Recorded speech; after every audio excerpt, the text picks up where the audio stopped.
Bien-aimés frères dans le Seigneur Jésus, bonsoir. C'est encore une joie pour moi de communier avec vous à travers cette émission Que votre lumière luise.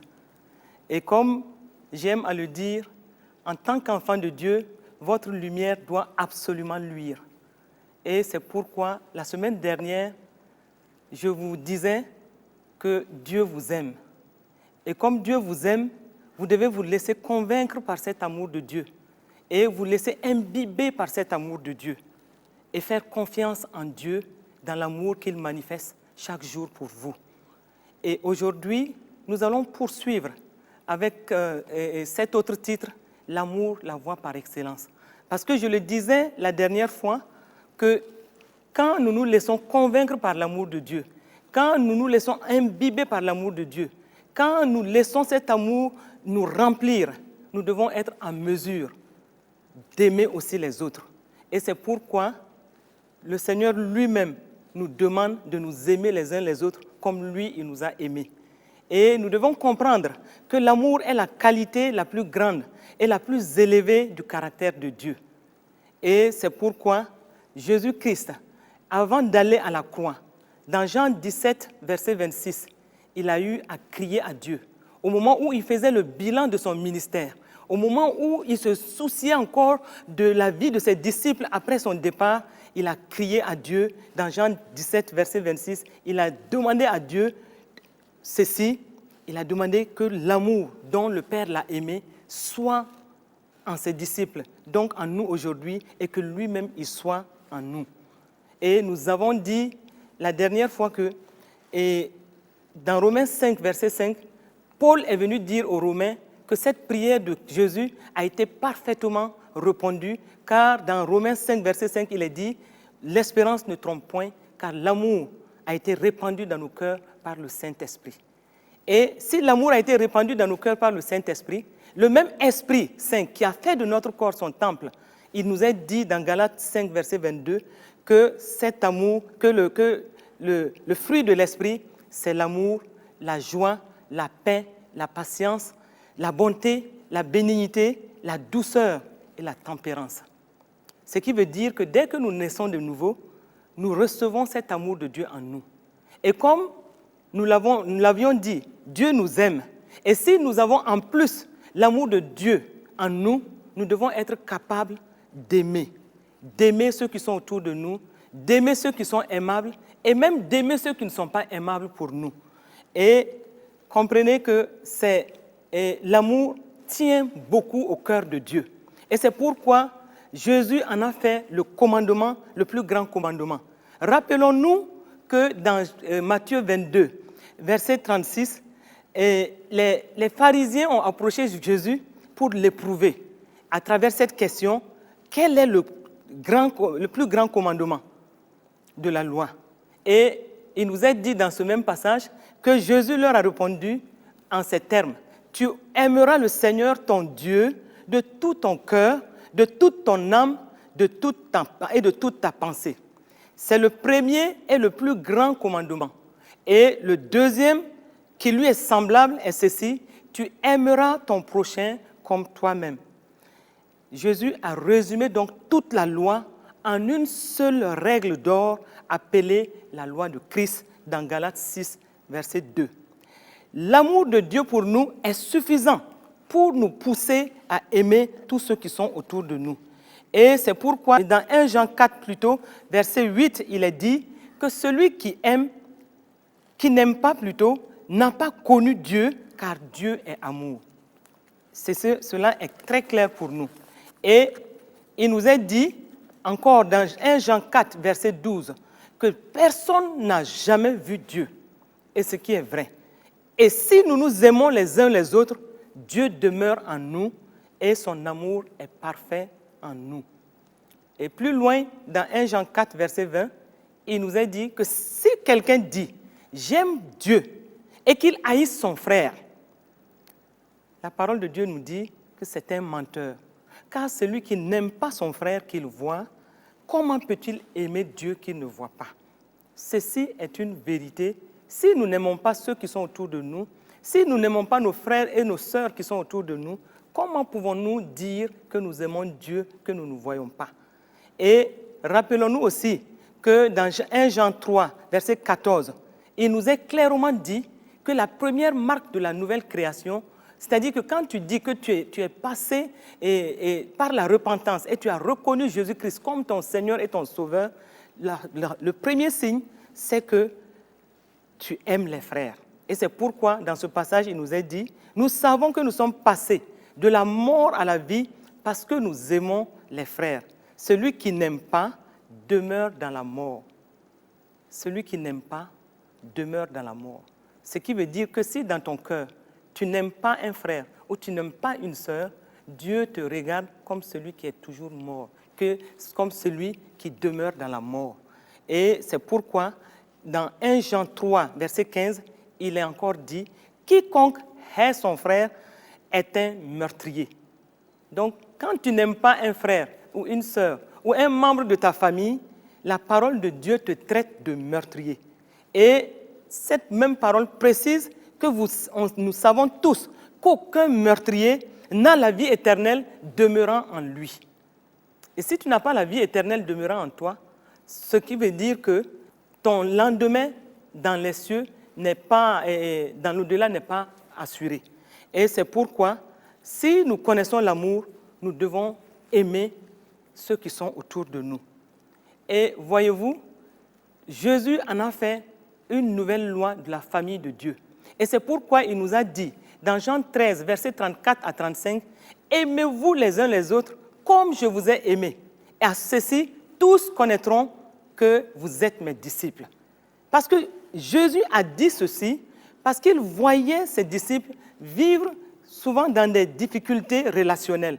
Et il se rendait compte de plus en plus qu'après son départ, les disciples pouvaient être dans peut-être des petites histoires, des petites mesquineries, où vraiment, ils n'allaient pas être en train de témoigner vraiment qu'ils sont ses disciples à lui, Jésus.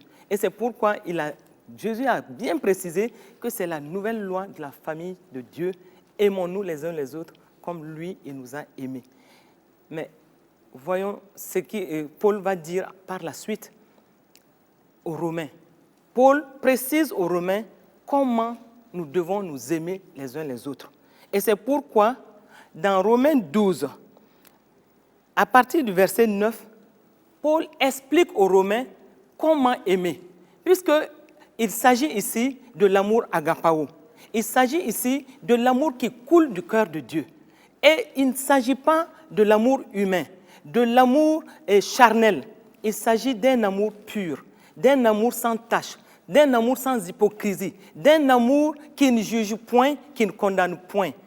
Et Paul a eu raison d'expliquer aux Romains comment il fallait procéder quand nous disons que nous aimons les frères.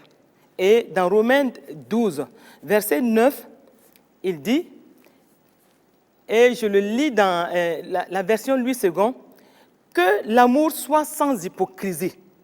Et dans la parole vivante, le Nouveau Testament, la parole vivante, il est dit, l'amour ne supporte pas les masques. Ce qui veut dire que nous ne pouvons pas dire que nous aimons si au fond de nous, nous n'aimons pas. Nous portons souvent des masques, nous faisons souvent semblant et nous disons aux gens que Dieu te bénisse, mon frère ou ma soeur, je t'aime de l'amour de Christ, mais au fond de nous, il y a souvent quelque chose qui ne va pas. Au fond de nous, nous sommes en train de manifester plutôt de la haine ou encore des ressentiments vis-à-vis de la personne. Et Louis II, il est dit, par amour fraternel, soyez pleins d'affection les uns pour les autres, par honneur usé de prévenance réciproque. Et au verset 11, il est dit, ayez du zèle et non de la paresse. Dans le même passage, dans la parole vivante, il nous est dit, comme les membres d'une même famille, aimez-vous en frères, d'une affection vraie et profonde, ce qui est très fort. Une affection vraie, une affection sincère, une affection sans hypocrisie, et comme des frères d'une même famille. Aimez-vous en frères. Et il nous est dit, estimez-vous mutuellement. et l'estime selon Dieu, l'estime selon le cœur de Dieu. Et il nous est dit aussi, placez toujours l'autre au-dessus de vous et honorez-le comme vous étant supérieur. Soyez les premiers à témoigner des égards. Parce que qu'est-ce qui se passe? Souvent, nous attendons toujours que ce soit les autres qui fassent les premiers pas pour nous témoigner de l'affection. Nous attendons toujours que l'affection soit manifestée vis-à-vis de nous, alors que la parole de Dieu nous dit qu'il y a plus de joie à donner qu'à recevoir. Et c'est pourquoi Paul exhorte les Romains en leur disant, faites toujours les premiers pas. Allez toujours vers les autres. Témoignez-leur l'amour vrai, l'amour sans hypocrisie, l'amour qui ne condamne pas, l'amour qui ne juge pas. Et nous voyons dans la même version de la parole vivante, au verset 11, il nous est dit, ne devenez pas nonchalants dans votre travail, faites-le avec énergie et zèle. Ne laissez jamais votre ardeur se refroidir. Maintenez vive et claire la lampe de l'Esprit que l'Esprit a allumée en vous. Servez le Seigneur. Ce qui veut dire que l'amour dont le Père t'a aimé et l'amour qui est aussi en toi doit te permettre d'aborder tout ce que tu fais avec amour, avec sincérité, avec pureté de cœur, que ce soit dans le cadre de l'Église, que ce soit au niveau de ton travail, tu dois travailler, tu dois faire ce qu'on te demande de faire avec vraiment un cœur rempli de joie, rempli de paix, sachant que la récompense de ce que tu fais te viendra plutôt du Seigneur et non des hommes. Et en tant qu'enfants de Dieu, nous devons manifester l'amour qui est en nous à travers justement une bonne conduite dans le travail, travailler avec zèle, travailler avec énergie. Et montrant ici qu'en travaillant ainsi, nous sommes en train de manifester l'amour pour le service au niveau de l'Église, mais aussi pour même le service pour le gouvernement. Et cela me rappelle un frère qui, avant qu'il ne confesse Christ, qui était vraiment difficile dans son lieu de travail. Et cet homme était hargneux et il venait toujours en retard. Mais dès lors qu'il a rencontré le Seigneur Jésus, qu'il en a fait son Seigneur et son Sauveur, son attitude avait complètement changé. Et son témoignage nous dit qu'il venait tout le temps à l'heure au service. Et quand il arrivait, il était toujours souriant, il était toujours gai. Et on avait compris qu'il avait pris son travail avec beaucoup plus de sérieux. Parce qu'il sait que les yeux du Seigneur sont sur lui au moment où il est en train de faire ce travail, et il doit témoigner aussi de l'amour de Dieu pour lui et de l'amour qui est en lui pour ses supérieurs à travers donc ce travail-là. Et son témoignage est assez frappant. Et même ceux qui étaient autour de lui ont compris qu'il y avait un changement dans la vie de ce frère-là. Et ceux qui étaient autour de lui ont compris que ce frère-là était à une autre dimension. Parce que Christ vit en lui, l'amour vit en lui, et il a manifesté l'amour à travers justement ce travail qu'il faisait. Et cela avait tellement frappé ses collaborateurs que les uns et les autres cherchaient à comprendre qu'est-ce qui était arrivé dans sa vie. Je dirais que réellement ce frère avait rencontré le Seigneur Jésus. Et il nous est dit, toujours dans ce passage-là de Romains 12, verset 12, il est dit « Réjouissez-vous en espérance, soyez patients dans l'affliction, persévérez dans la prière. » Et dans la parole vivante, il nous est dit « Que votre joie découle de votre espérance. Si l'affliction survient, portez avec patience les fardeaux qui vous sont imposés. Exercez-vous à maintenir votre esprit dans une attitude de prière constante. Priez avec régularité et persévérance. » Ce passage est assez éblouissant. Que votre joie découle de votre espérance.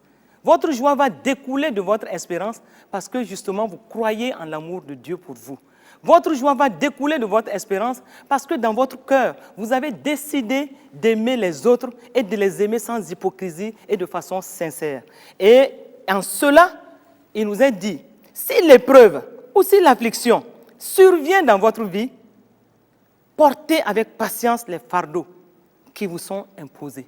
Ce qui veut dire que passer par une épreuve, c'est tout à fait normal dans la vie de tout enfant de Dieu. Passer par une épreuve, c'est même un sujet de joie, parce que nous devons comprendre que dans ces temps d'affliction, le regard de Dieu est toujours sur nous. Et l'amour de Dieu est davantage manifesté pour nous. Parce que dans les temps d'affliction, dans les temps d'épreuve, le Seigneur nous couvre de son amour, il nous conduit et il fait en sorte qu'on sorte toujours avec la victoire. Et que l'épreuve ne nous domine pas, que plutôt nous ayons un témoignage. Rappelez-vous de ce passage-là dans Luc 22, verset 31, où Jésus disait à Simon, « Simon, Simon, Satan vous a réclamé pour vous cribler comme du froment. Mais j'ai prié pour toi afin que ta foi ne défaille point. Mais quand tu seras revenu sur le bon chemin, viens et reconforte tes frères. » Ce passage est assez éloquent. Et ce passage nous dit que dans les difficultés, dans les afflictions, nous devons, comme la parole de Dieu nous le dit ici, dans les afflictions, nous devons porter avec patience les fardeaux, tout en sachant que nous avons une triple garantie. Le Père nous aime et à cause de son amour pour nous, il ne laissera pas que l'épreuve nous domine. Il nous donnera toujours la victoire. Et son cœur d'amour fera en sorte que nous puissions traverser nos épreuves avec succès et que nous puissions glorifier son nom. La deuxième garantie, c'est que Jésus nous a bien dit, il a dit à Simon, « Je vais prier pour toi ». Donc dans les afflictions, dans les épreuves, Jésus prie pour nous. Il est à la droite du Père, il prie continuellement pour nous. Et la troisième garantie, c'est que le Saint-Esprit, qui nous conduit, qui nous dirige, qui combat pour nous, est là pour nous assurer la victoire. C'est éblouissant, c'est saisissant de comprendre que devant les difficultés, nous avons toutes ces garanties autour de nous. Et tout cela est le témoignage de l'amour de Dieu pour nous. Et en ce moment-là, nous devons comprendre qu'en sortant de ces épreuves, nous devons être en mesure de réconforter ceux-là qui, par la suite, passeront par les mêmes types d'épreuves et dans l'amour. Et nous pourrons leur dire, oui, je suis passé par telle épreuve, mais j'ai vu comment le Seigneur, dans sa grâce, m'a sorti de cela et son amour s'est manifesté pour nous. Et nous devons pouvoir communiquer l'amour de Dieu dans notre cœur à travers nos différentes situations et pouvoir réconforter les autres quand nous en sortons. Et il nous est dit aussi, et toujours dans ce passage de Romains 12, il nous est dit au verset 13, « Considérez-vous comme solidaires des chrétiens dans le besoin. » Ah oui, nous devons toujours penser à ceux qui passent par des difficultés et qui ont besoin de nos prières, et qui ont besoin de nos dons, qui ont besoin de notre présence et qui ont besoin de notre pensée affectueuse. Et il nous est dit, oui, considérez-vous comme solidaires des chrétiens dans le besoin, soutenez-les de vos dons. Oui, nous devons les soutenir de nos dons. Et j'aime à le dire, quand nous donnons à un frère, dans l'amour de Christ, nous avons sémé dans la vie de ce frère-là, Dieu nous le vaudra toujours. Nous ne perdons jamais en donnant à un frère, nous ne perdons jamais en donnant à une sœur, parce que cela aussi est le signe de l'amour. Et c'est pourquoi Paul dit, quand Paul nous dit cela dans ce passage-là, il est en train de nous dire que donner aussi, c'est un signe de notre amour pour les autres, puisque Dieu aussi a manifesté déjà cet amour pour nous. Nous, en donnant à un frère, nous sommes en train de manifester l'amour de Dieu pour ce frère-là. Et aussi, nous voyons que Paul exhorte les Corinthiens en leur demandant, oui, puisqu'il dit, prenez l'habitude d'être hospitalier. Prenez l'habitude d'être hospitalier. Et ce domaine nous rappelle Matthieu 25, où Jésus disait ceci, « J'étais étranger et vous m'avez accueilli. » Ah, j'étais étranger et vous m'avez accueilli. Et cela doit nous faire réfléchir. Parce qu'il a dit, au plus petit d'entre vous, à qui vous aurez fait cela, c'est à moi que vous aurez fait cela. Et souvent, en prenant l'habitude d'être hospitalier, nous pouvons facilement même héberger des anges chez nous, sans même le savoir, ce qui est un signe de bénédiction et un signe de distinction. Et la parole du Seigneur est vraie. Et nous pouvons expérimenter des situations où nous verrons clairement que ce que Jésus a dit dans sa parole, cela est vrai. Cela me fait penser à ce témoignage de cet homme de Dieu qui, quand il était très jeune, avait reçu à cœur de s'occuper particulièrement des clochards. Et dans la ville où il était, et il prenait le temps de réunir les clochards chez lui et de communier avec les clochards, de payer à manger pour ce groupe-là et de les recevoir dans la maison familiale. Et il était content de le faire. Et il sentait qu'il réjouissait le cœur de Dieu en procédant ainsi. Et il s'est trouvé qu'un jour, ses frères se sont plaints auprès des parents en leur disant qu'ils sont très gênés de voir les clochards venir toujours envahir la maison. Et ces clochards-là, ils les ont trouvés très désordonnés et ils trouvaient qu'en venant à la maison, ils pouvaient faire du mal peut-être à quelqu'un dans la famille. Et eux, ils étaient déjà en train de rejeter ces clochards. Mais les deux parents du frère ont bien réagi en disant « Oui, mais vous nous avez demandé de vous laisser accueillir tous vos amis. Quand ils viennent à la maison, ils doivent avoir de la place. Et votre frère a choisi d'avoir pour amis ces clochards. Le même principe doit s'appliquer pour lui également, étant donné que lui, il a choisi d'avoir des clochards comme amis. » Et il y a eu une discussion autour de cette situation.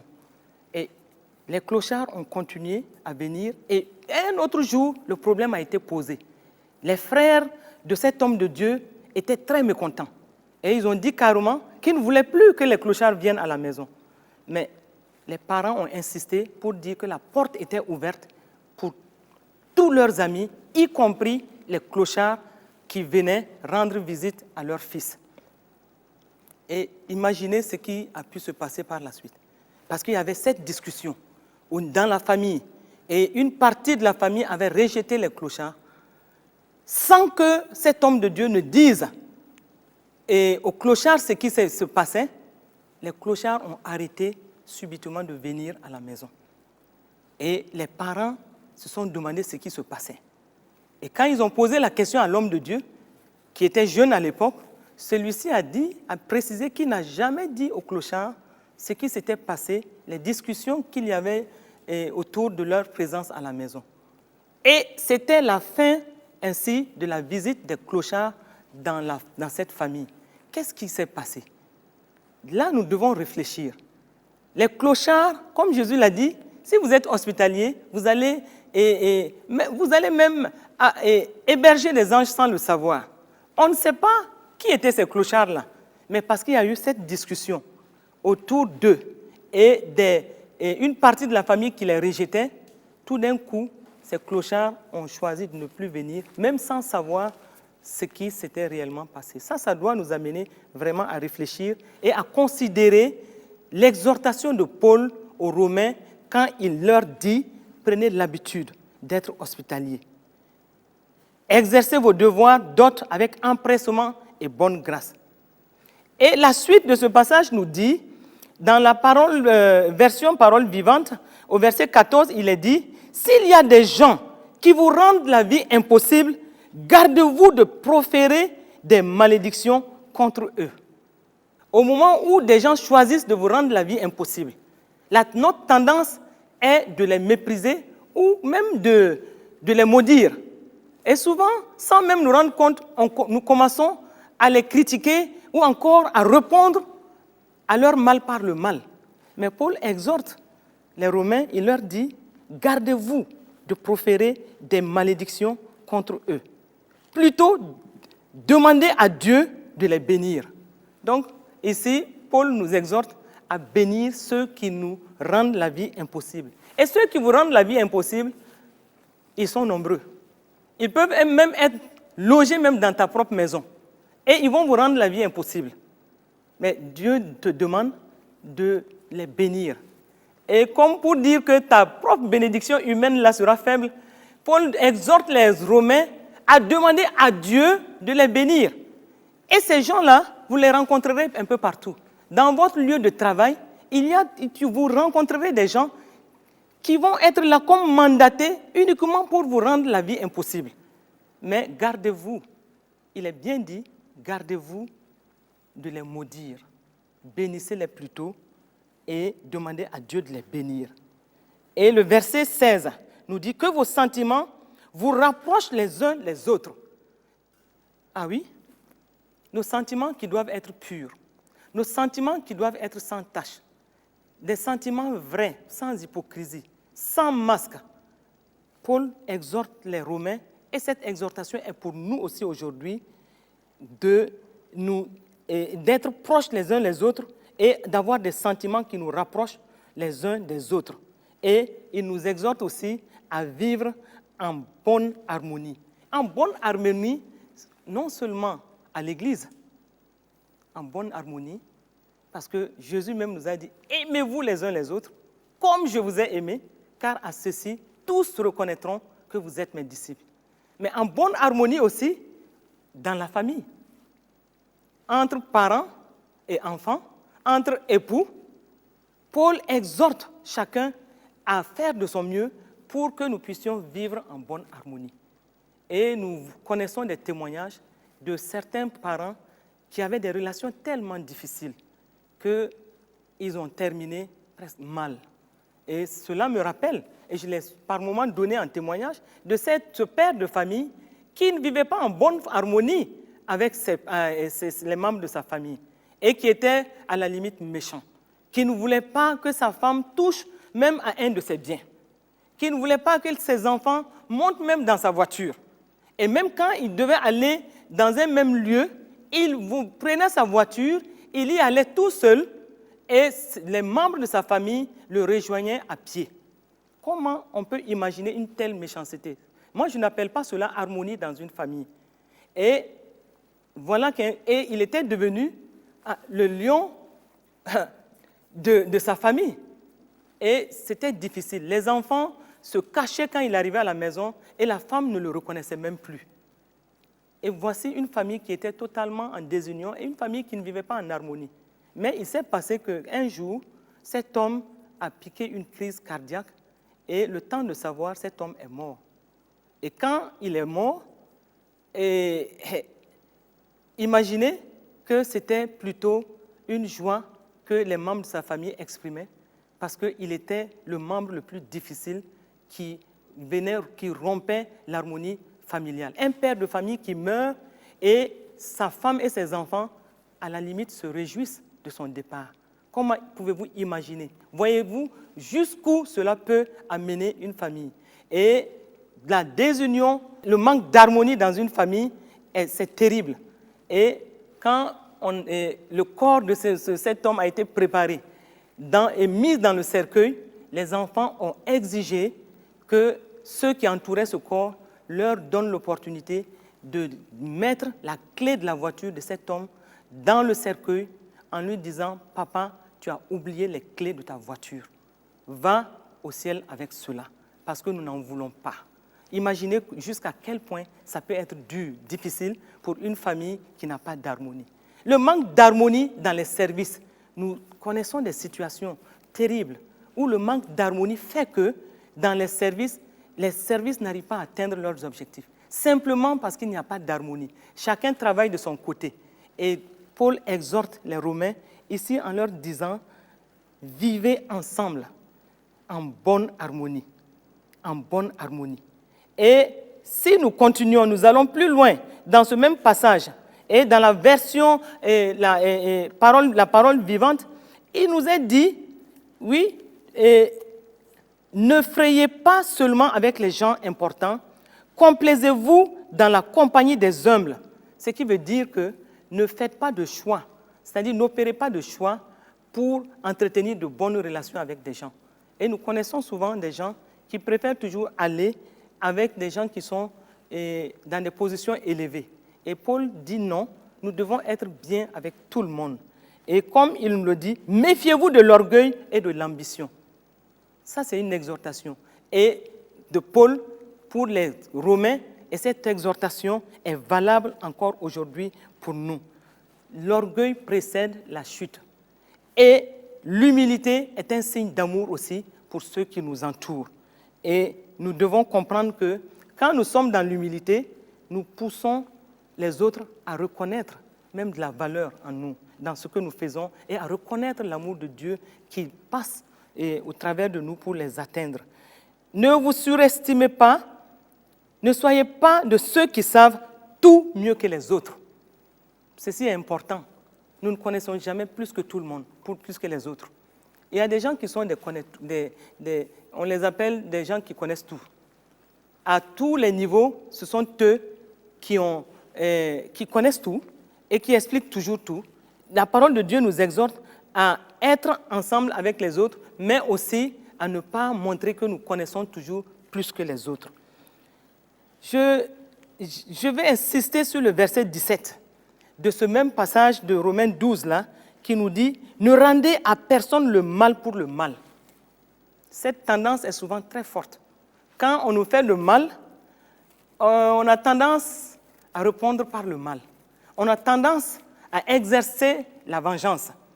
On ne le dit pas. Souvent, nous disons même « Ah oui, nous nous sommes pardonnés et tout va bien ». Mais dès qu'une occasion se présente, nous faisons souvent tout pour nous venger. Et c'est en cela que Paul exhorte les Romains en disant au verset 17 « Ne rendez à personne le mal pour le mal, recherchez ce qui est bien devant tous les hommes. » Et dans la parole vivante, il est dit « Si l'on vous fait du mal, ne le rendez pas.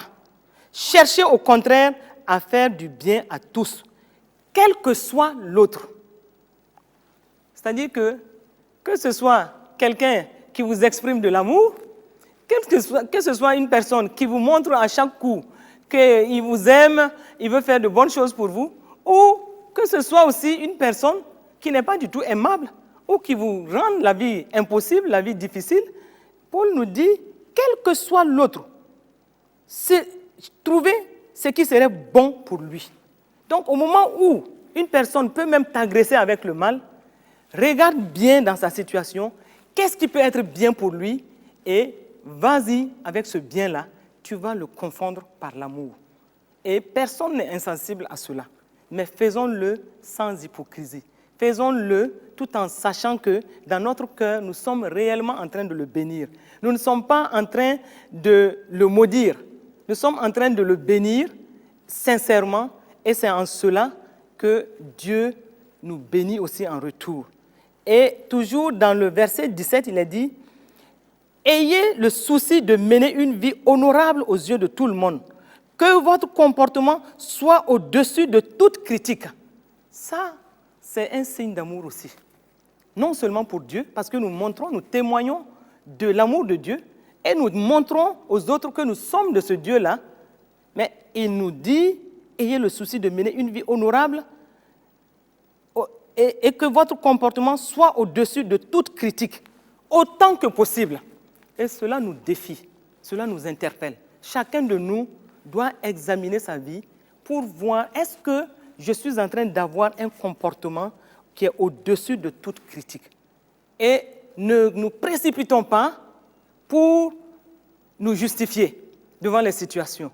Et souvent, nous sommes très rapides dans la justification. Nous sommes toujours prêts à expliquer les situations et à dire pourquoi nous faisons ceci ou cela, mais nous devons, devant les situations, pouvoir aller devant la face de Dieu et nous remettre en cause, nous remettre en question et demander à l'Esprit de Dieu qu'est-ce que je peux faire mieux pour que mon comportement soit au-dessus de toute critique.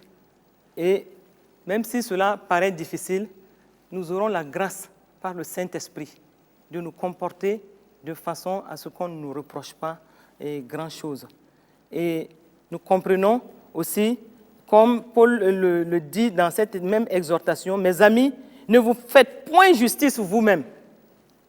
Ne prenez jamais votre revanche. » Ça, c'est un point aussi qui doit nous permettre d'examiner toujours nos réactions vis-à-vis de ceux qui nous ont déjà fait le mal. Et ce point, il est assez subtil, il est assez sensible.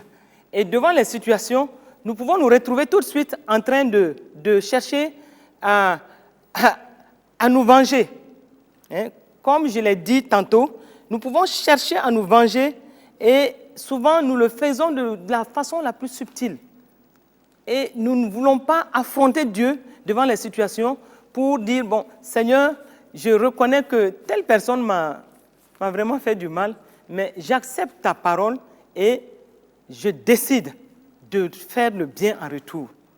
Et quand je parle de ce point, je pense à une situation que j'ai personnellement vécue. Dans un des services où j'étais la première responsable, je me suis retrouvée un jour en conseil de direction avec mes collègues qui avaient présenté le dossier d'un des agents pour la promotion, pour sa promotion dans le service. Et je savais que cet homme m'avait vraiment persécuté. Il m'avait vraiment fait du mal. Et j'avais décidé à un moment de le pardonner et de le libérer, vraiment de mon cœur, parce que c'était de la souffrance. Je n'arrivais pas à comprendre pourquoi il devait se comporter comme il le faisait vis-à-vis de moi. Mais quand bien même j'avais pardonné et je lui avais dit qu'il n'y avait vraiment plus de problème entre lui et moi, ce qui l'avait étonné parce qu'il savait de quoi il s'agissait, il savait comment il se comportait. Mais je me suis retrouvée devant son dossier et ce jour-là, j'avais développé tous les arguments. Et comme j'étais pour qu'il ne soit pas promu, mais mes arguments étaient légitimes, c'était correct. Et j'étais arrivé même à faire passer cet avis qu'il fallait qu'il attende un peu avant d'être à cette nouvelle position. Mais juste après, le Seigneur m'a parlé. Il m'a dit, mais en réalité, tu as plutôt cherché à te venger. Parce que dans ton cœur, jusque-là, tu n'as pas accepté tout ce qui s'est passé et la façon dont cet agent s'était comporté vis-à-vis de toi. Et cela m'avait vraiment, vraiment, vraiment brisé. Et donc, dès le lendemain, j'ai dû, parce que je veux être obéissante à la parole de Dieu, aux directives que Dieu me donne, j'ai dû rappeler tout le conseil de direction pour revenir sur ma décision. Et c'est ainsi qu'on a vraiment promu cet homme. Et je sais que ça lui a parlé. Parce qu'il est venu dans mon bureau plus tard pour me remercier et pour me dire qu'il était étonné de voir qu'il avait été promu à cette nouvelle position parce qu'il ne pouvait pas comprendre que cette décision allait facilement passer à mon niveau. Mais ainsi, j'ai glorifié le nom de mon Dieu et j'ai montré à cet homme que l'amour de Dieu qui est en moi ne cherche pas à se venger. Plutôt, je dois aimer sans hypocrisie. Et comme j'avais pardonné, je devais aller dans ce même sens-là pour lui faire du bien. Et encore, voici une autre situation qui m'avait défié. Et là encore, c'était un agent qui avait fait toutes sortes de tractations négatives, des lettres anonymes. Et il avait poussé des gens à se rebeller au service contre des décisions qui étaient prises dans cet autre service-là. Et entre-temps, j'avais vraiment devant la face de Dieu, j'avais décidé de pardonner à tout ce monde-là. Et pour moi, vraiment, tout était correct, tout était bon, il n'y avait plus de problème. Mais je me suis retrouvé aussi devant une décision que je devais prendre par rapport à l'épouse d'un de ces détracteurs-là. Et devant cette décision, il fallait que je choisisse de faire soit le bien et soit le mal. Et notre tendance est de faire le mal, même si nous ne voulons pas dire à Dieu que nous sommes en train d'aller dans ce sens-là. Et je me rappelle encore que la situation était assez critique. Sa femme s'était très mal comportée, elle avait fait des détournements de vivres qui étaient destinés aux personnes démunies et la gendarmerie l'avait arrêtée. Et quand la gendarmerie l'avait arrêté, il était question de la déférer au niveau de la prison civile. Mais la gendarmerie lui avait dit à son époux que la seule personne qui pouvait dire d'arrêter ce processus, c'était la directrice nationale, que j'étais pour ce service. J'ai dû, quand ce frère-là m'appelait pour avoir ma décision que la gendarmerie arrête ce processus, je vous assure que les premiers moments, c'était une petite lutte. Je fuyais même les coups de fil. Mais le Saint-Esprit m'a rattrapé pour me dire, oui, tu ne dois pas rendre le mal pour le mal. Tu dois agir, c'est-à-dire faire le bien pour montrer à cet homme-là qui ne connaît même pas mon Dieu, qu'il sache que moi je suis en train d'agir parce que mon cœur est rempli d'amour. Et j'ai dû, dès que j'ai reçu cette parole de l'Esprit de Dieu, je me suis tout de suite repenti et j'ai pris le téléphone moi-même, j'ai demandé à la gendarmerie d'arrêter le processus, ce qui avait beaucoup soulagé la famille de cet homme-là. Voyez-vous, il est extrêmement important qu'on ne veuille pas se venger, mais qu'on laisse Dieu lui-même s'occuper de ceux qui nous font le mal. Ça aussi, c'est une autre façon d'aimer. Comme l'exhortation de Paul aux Romains, c'est une façon d'aimer. Et nous devons chercher, c'est-à-dire la seule dette que nous devons avoir, comme la parole de Dieu nous le dit, vis-à-vis des autres, c'est la dette de l'amour. La seule dette. Et c'est pourquoi nous devons, à chaque instant, nous examiner et nous demander si nous n'avons pas de dette d'amour vis-à-vis d'un frère ou d'une sœur autour de nous. Et en ce moment, le Saint-Esprit va nous parler. Il va nous montrer ce que nous voulons même cacher aux autres. Le Saint-Esprit va nous le montrer. Et il va mettre le doigt sur des points que nous devons régler avec des frères ou des sœurs autour de nous. Il va mettre le doigt sur des situations sur lesquelles nous devons manifester de l'amour dans nos services, dans notre entourage, et ce qui sera pour la gloire de Dieu. Comment aimer, c'est aussi cela. Et Paul dit toujours, dans le même passage, il dit, mes amis, ne vous faites point justice, ne prenez jamais votre revanche. Laissez à Dieu le soin de vous faire peser son courroux sur qui il veut, car il est écrit, c'est à moi qu'appartient la vengeance, c'est moi qui rétribue. Et quand nous comprenons cela, nous laissons toute situation entre les mains du Seigneur en sachant que c'est lui qui va nous venger, c'est lui qui va rétribuer pour nous. Nous n'avons pas besoin, nous, de faire cela, parce que lui, il nous exhorte à aller uniquement dans le sens de l'amour, pas à répondre le mal pour le mal. Quand nous répondons le mal par le mal, la parole de Dieu nous dit que nous sommes en train d'appliquer la loi. La loi, parce que dans Lévitique 24, verset 20, la loi préconise le principe de œil pour œil, dent pour dent. Cela consiste à agir envers les autres comme ils le font à notre égard en leur rendant le mal pour le mal. Par contre, nous sommes des enfants de la grâce. Et la grâce rend le bien pour le mal. La grâce bénit ceux qui nous maudissent. Et si nous maudissons ceux qui nous maudissent, nous réagissons simplement en fonction de la loi. Et nous pouvons nous dire une chose, Dieu nous invite au bien. Et Paul nous l'a dit, il nous invite à manifester uniquement l'amour. Il nous invite et il nous incite même à faire cela pour que nous puissions à chaque coup montrer que nous sommes les disciples de Christ et que nous agissons selon le cœur de Christ. Bénir ceux qui nous maudissent, nous l'avons dit, c'est un exemple de la grâce. En Christ, nous ne sommes plus sous le régime de la loi, mais nous sommes sous le régime de la grâce. Comment donc pouvons-nous revêtir la nature de Dieu?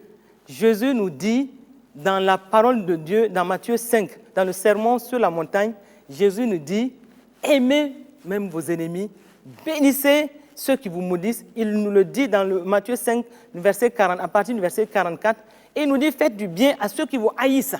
Faites du bien à ceux qui vous haïssent. Au moment où on te une personne est face à toi et que tu comprennes que cette personne est en train de te haïr, Dieu te demande de faire du bien à cette personne-là. Ça nous défie, mais c'est ce qu'il faut. Et il nous ajoute, et priez pour ceux qui vous maltraitent et qui vous persécutent. Et je sais que cette partie de la parole de Dieu nous défie tous. Parce qu'au moment où on te maltraite, au moment où on te persécute, et tu as des preuves de cela, tu vis cela au jour le jour, Dieu te dit, priez pour ces gens-là. Ils vous maltraitent, ils vous persécutent.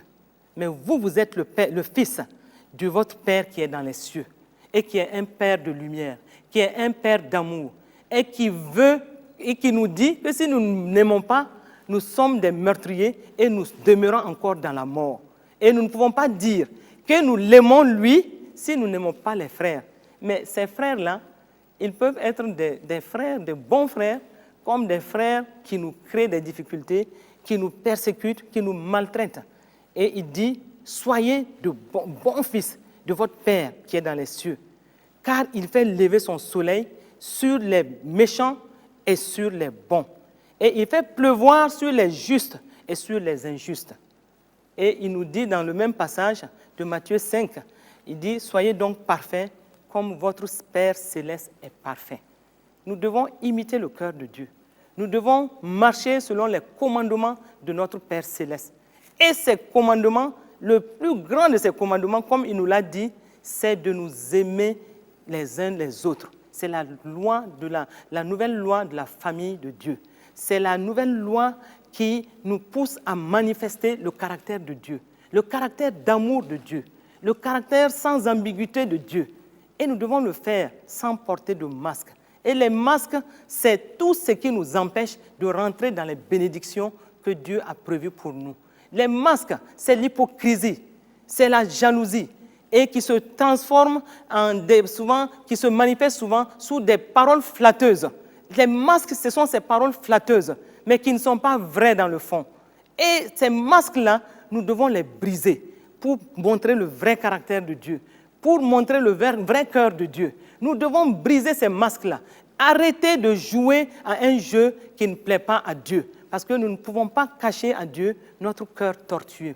Et si nous aimons de tout cœur, c'est Dieu qui nous récompense, parce que nous sommes en train de donner raison à Dieu. Nous sommes en train de dire à Dieu que tu as un représentant valable sur la terre.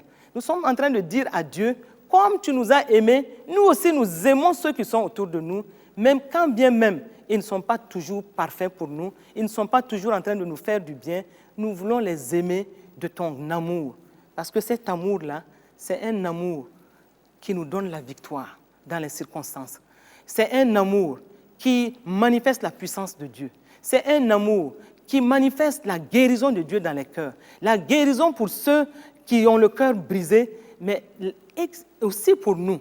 Quand nous faisons du bien, ce n'est pas seulement pour les autres, mais c'est aussi pour nous, nous-mêmes. Et nous allons nous sentir bien en faisant le bien, en manifestant l'amour de Dieu. Et l'amour de Dieu, c'est la voie par excellence. C'est une clé qui nous ouvre des portes insoupçonnées. Cet amour-là nous donne de rentrer dans les révélations de Dieu. Et cet amour-là, c'est aussi la porte de notre percée surnaturelle. Donc quand nous sommes dans l'amour, nous pouvons savoir que rien ne nous manquera. Nous allons manifester la compassion. Et cette compassion va nous pousser devant les situations où nous allons agir pour montrer le cœur d'amour de Dieu. Et nous allons manifester aussi l'amour fraternel, simplement, dans un amour sincère et vrai, sans hypocrisie. Et cet amour qui bénit les autres, qui guérit les cœurs et qui montre aux autres que Dieu les aime et que nous aussi nous les aimons. Et cet amour que Dieu nous donne de manifester se présente aussi sous la forme de pardon. Nous le verrons à une autre émission et plus largement, mais j'ai introduit déjà en disant que quand nous marchons dans l'amour-pardon, Dieu nous ouvre toutes les opportunités de bénédiction parce que nous sommes en train de réagir comme lui il a réagi. Nous sommes en train de montrer son caractère. son caractère d'amour, son caractère de pardon. Et c'est en tout cela que l'amour, c'est un paquet complet. C'est la voie par excellence. La voie pour notre propre bénédiction. La voie pour la bénédiction des autres. La voie qui montre le cœur de Dieu.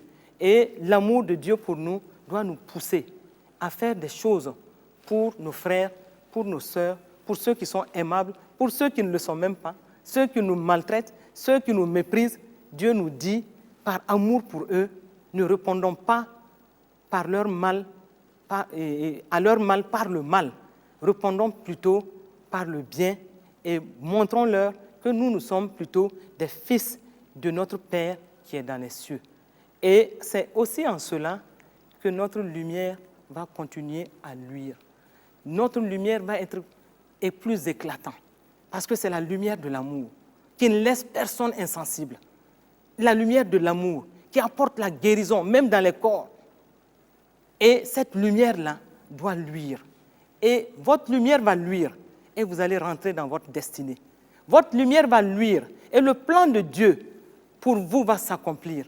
Votre lumière va luire et vos percées surnaturelles seront une réalité. Votre lumière va luire pour votre propre bien. Vous allez vous sentir bien et votre Dieu va se sentir bien avec vous. Et à partir d'aujourd'hui, reprenons cette exhortation de Paul aux Romains et nous allons nous rendre compte que si Dieu nous a aimés, Dieu nous a montré aussi ici comment aimer les autres, comment manifester l'amour de Dieu, comment traduire le cœur d'amour de Dieu autour de nous pour que le nom du Seigneur soit toujours glorifié. Et Jésus-Christ est venu, il nous a dit, il est la lumière du monde. Et nous aussi, il nous a dit, vous êtes le sel de la terre, vous êtes la lumière du monde. Ne laissons pas le boisseau de la haine couvrir notre amour. Ne laissons pas le boisseau du ressentiment couvrir l'amour qui doit nous faire luire, faire luire notre lumière. Ne laissons pas le boisseau des murmures. Parce que nous n'aimons pas les autres, nous les traitons d'une certaine façon, cela va constituer un boisseau qui va empêcher notre lumière de luire. Et à partir d'aujourd'hui, devant chaque situation, demandons-nous toujours, est-ce que je suis en train de manifester l'amour de Dieu? Et si c'était Jésus, comment il allait se comporter devant cette situation? Est-ce qu'il allait manifester l'amour ou la haine? Est-ce qu'il allait manifester la compassion ou le désintérêt? Est-ce qu'il allait manifester le pardon ou le non-pardon? Et quand nous nous posons cette question, quand nous nous disons, et si c'était Jésus? Et si c'était Jésus devant cette situation, comment allait-il se comporter? Qu'est-ce qu'il allait faire? Qu'est-ce qui allait être sa réaction devant cette situation? Il allait manifester forcément le cœur d'amour du Père. Et nous aussi, quand nous sommes devant cette situation, posons-nous cette question et manifestons le cœur d'amour du Père. Que Dieu vous bénisse et que votre lumière continue de luire pour la gloire de notre Seigneur Jésus et à la semaine prochaine. Amen.